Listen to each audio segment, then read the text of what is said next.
All right, so we got a service dog here.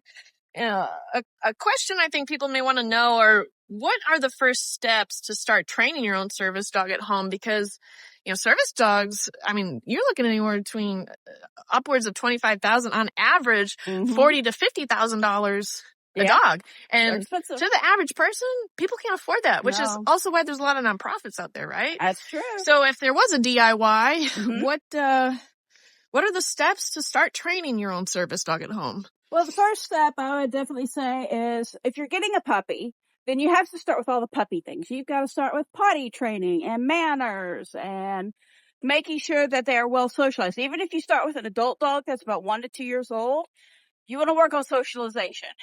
And you want to make sure that they're going to be calm and relaxed in any situation that they're in. So if you are out and about, your dog, one, isn't fearful and going, oh my goodness, I'm afraid of the world.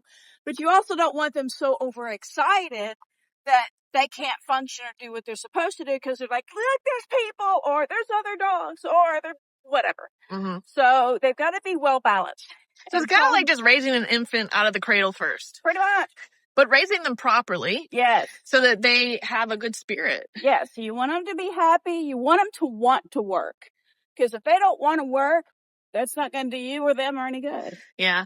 And then I think what's really important for service dogs is we need to first, especially while they're young, even though they're babies, they may not be able to do a task just yet. But what you could do is start testing to see if they even have what it takes to be a service dog. And that doesn't matter what task, because there are general tests that you want to do to make sure. There are.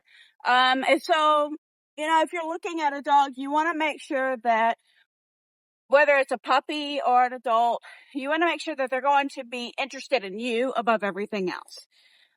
You want them to be neutral with the world. So you want them to be able to go and explore and be curious without being so focused on what's going on around them that they forget about you. So things, you can work with is looking at them, teaching them how to focus on you, teaching them how to just be with you, whether you're just kind of hanging out or you're training, whatever the situation is. Well, you don't want them fearful. You don't want any aggression whatsoever. None whatsoever. Right? Correct. You want, let's see. I mean, there's so many things, right? What about some testing? Let's talk about some of the testing that you can do. You can run. For either an adult or a puppy, it doesn't matter, if it's a small dog, you can't do it with a big dog, is kind of pick the puppy, like if you could do it in a puppy, pick it up just a couple inches off the ground and just kind of dangle them there. They're not hurt. See what they do. Are they going to relax? Are they kind of fight and then relax? Or are they going to completely fight you? If a puppy is going to fight you on that, that's not the puppy you want. Right. Because that's very independent puppies, doesn't want to listen to you. You don't want to deal with that, especially as a service dog. You can also do a test where you flip the puppy on its back and see how they respond to that as well. It's very similar to the other test. Also, you could take like an umbrella or make some loud, sudden noise. Find out, how's that puppy going to respond? How's the dog going to respond? Right. If they startle, perfectly fine. There's nothing wrong. We all get startled. It's about how they regroup. Right. How fast do they come back? Do they go, say, for an umbrella? You open up an umbrella, do they go, oh, and then they go, oh, what is that? And they go check it out? That's good.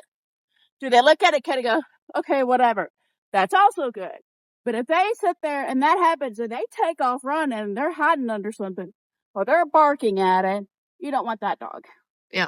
I think also, too, a dog that can calm down is very important. You can't have such a high nervous system 24/7. Correct. That's going to be very difficult. Of course, high nervous systems can be great in other areas for work. But I don't think so much for a service dog. There's a lot of laying around and not doing much of anything when it comes to service dogs. Service dogs, if it goes to work with you, if it goes to school with you, things like that. You need a dog that can lay down and just be. And that's going to be relaxed and take a nap and be just fine. Don't need a dog who's going to be going, are we go? Ready to go? You don't need that. That's not going to do you or them or anybody else around you any good. You got it. Thank you. Welcome.